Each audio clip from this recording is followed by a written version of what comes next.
Hey guys, it is currently 3:34 in the morning on May 1st, and we're going to go ahead and talk about day 30, the final day of April CampNaNo, and in this video I'm going to combine day 30 and my CampNaNo Afterthoughts. Normally I do them in separate videos, but to be quite honest with you, I'm too lazy to do that right now. I would much prefer to just go back to watching Netflix. So, we're going to combine them. But, day 30 wasn't terrible. If I can find my notebook. I found it. Day 30 wasn't terrible. I didn't do a ton, and I didn't write down my count here, but I did work on PRV, and I got completely caught up there as planned, and I started Letters from Madman Edit 4, and I didn't get super far, but I edited 2 chapters there, and that's about all I can ask for, so I'm just going to write down that really fast here. And then we'll get into actual counts. But with PRV, which is where I started, I wrote 1,878 words there.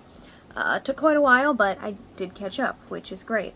So, after that, I moved on to editing starting the 4th edit of Letters from Madman, and it was a Thursday, so I was also printing off stuff for my mom while I was back there, because when she works from home, she has to work on a laptop given to her from work, and the laptop only connects to their printer at work, and even if you plug another printer into it, it can't print on it because, fun fact, people are very paranoid and believe that allowing another printer to connect to it allows it to be open to hacking into pig information. So, take that as you will.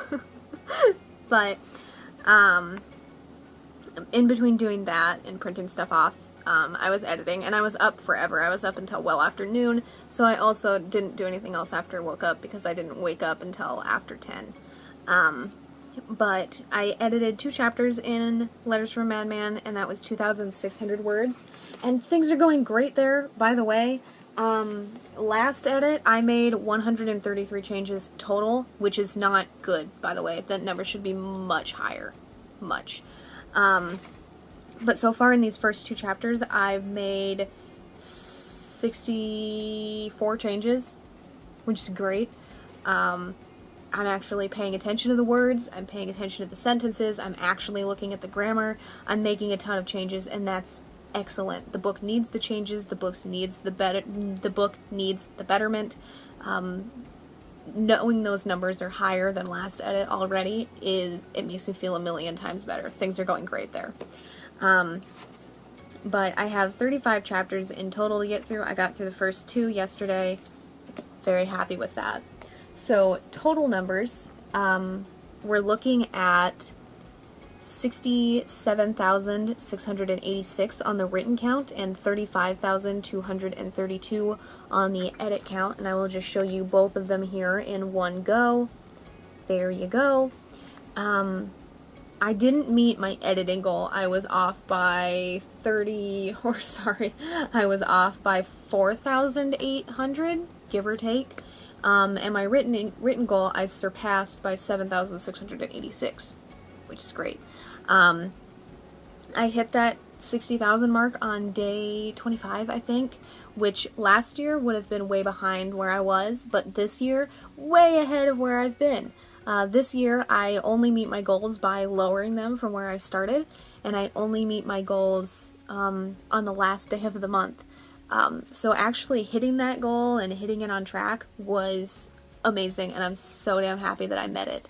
I don't know how I met it, I don't know what happened, but I guess I had a few good days where my pain wasn't super terrible, and I was able to type those days, and/or where my pain was so bad that I needed to do something to distract myself, and for once that thing was writing, and I got a lot done, and that is excellent.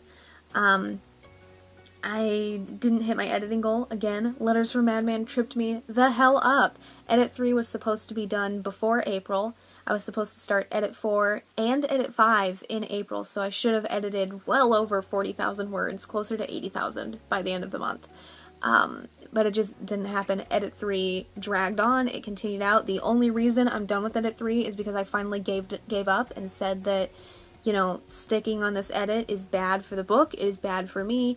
Canceling this edit and starting Edit 4 fresh in a week is the best option, and I was right. That is 100% the best option. It is the best choice that I made regarding that book, and I stand by that. I'm very happy that I made that choice.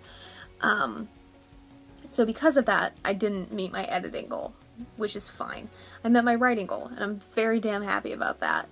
I had little goals that I didn't quite meet. I wanted to finish Carver Baxter book 5, which I did finally accomplish, just not at the beginning of the month as planned, but I did finish that, and I did start the next Carver Baxter book. Those were both plans. I started the zombie book, which was also one of my goals for April, which is great, but the ones that I missed, however, were finishing Books and Badges and beginning Hearts and Roses. Missed that, or starting the rewrite of Hearts and Roses. I missed both of those. I didn't finish TE or start a book in place of it, and I didn't finish Voice of the Wild Places Z and start the next book there. Things happened. But I am still happy with the progress that I made in April. I made a ton of writing progress. Even though progress was super slow and stunted on Letters from Madman, I still made great progress there, especially yesterday, which I feel very, very good about. And overall, despite missing those little goals and missing the editing count, April went great for me, and I'm very happy with that. Both in the CampNaNo sense and in just the April sense. I kind of do CampNaNo every month. I have a word goal that I try to meet. I try to write a certain amount of words every day. I write every day regardless of what month it is. But this CampNaNo specifically went very, very well for me, and I'm very, very happy about that. But that's all that I have. I don't have a ton of afterthoughts. I mean, those were all afterthoughts, but I don't have a lot else to say. I'm happy with April, you know, in the writing sense of my world. And I'm hoping that May is even better. And that carries over to you guys too. I hope that your April went very, very well, whether you were doing CampNaNo or not. If you want to talk about your April, feel free to in the comments down below.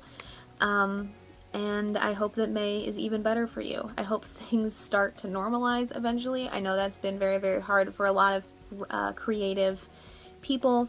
It's been hard for everybody, but I mean specifically, most of my circle on the internet is creative people. And I know adjusting to new schedules and being in your house all the time, or a new work schedule, or no work schedule at all, changes to your schedule can be difficult. It can be very, very difficult. And if it affected your April, if it affected your writing, that's not something you should allow yourself to feel terrible for. Humans like repetition. We like schedules. We like patterns. We have patterns for a reason. Patterns are seen in every aspect of our lives. It's seen in our jobs and our schedules. It's seen everywhere. So a change to that pattern, to that repetition, really messes with your mind, and it really messes with the way that you work and what you can achieve. And so many people that I've seen on Twitter especially have talked about how terrible they feel that they haven't written anything in April. And it's completely understandable why they haven't. I was more or less quarantined before any of this happened. I live here, I work here, I do everything here, so not much changed for me. So my schedule was the same, my pattern was the same. The only change was in the last half a month. I'm not sure how long my mom's been working from home, and that's only a couple days a week. But outside of that, my pattern has remained exactly the same. So it wasn't a huge change for me. It didn't affect my work that much. And I guess that's my biggest afterthought, is that if April didn't go the way you wanted it to because of the state of everything, that's not your fault, and you shouldn't have to feel like a phony or a fake or like a failure because of that. Your life has changed quite drastically in the last, 2 months, 3, 4, depending on where you live. And any changes to your workflow because of that massive world-impacting change isn't your fault and doesn't make you a bad writer or a failed writer. It just makes you a human being who is struggling without the patterned schedule that they're used to. And that's, I think, the biggest afterthought and the biggest takeaway from April, is that if April didn't go well, it's not because of you. It's because of something that's hardwired into all of our brains. And that's not your fault. And it doesn't make you bad at what you do. At all. But that is all that I have for April Camp Nano. It's all that I have for the first Camp Nano of 2020. And hopefully I'll see you guys in July, I think, is the next one. But again, if you would like to talk about your April, feel free to in the comments down below. I do my best to read and respond to all of that stuff when I'm actually on YouTube. But that's all that I have for Day 30 and Afterthoughts and April Camp Nano in general. If you enjoyed this video or any of the April Camp Nano videos, it's always appreciated. If you'd like to stay updated on my writing, my editing, the gaming videos I upload roughly every Friday, or anything that I do on the channel in between, feel free to subscribe. All the links to my authors pages, as well as links to my social media, are in the description down below. Thank you guys so much for watching, and I will see you in the next one. Bye for now.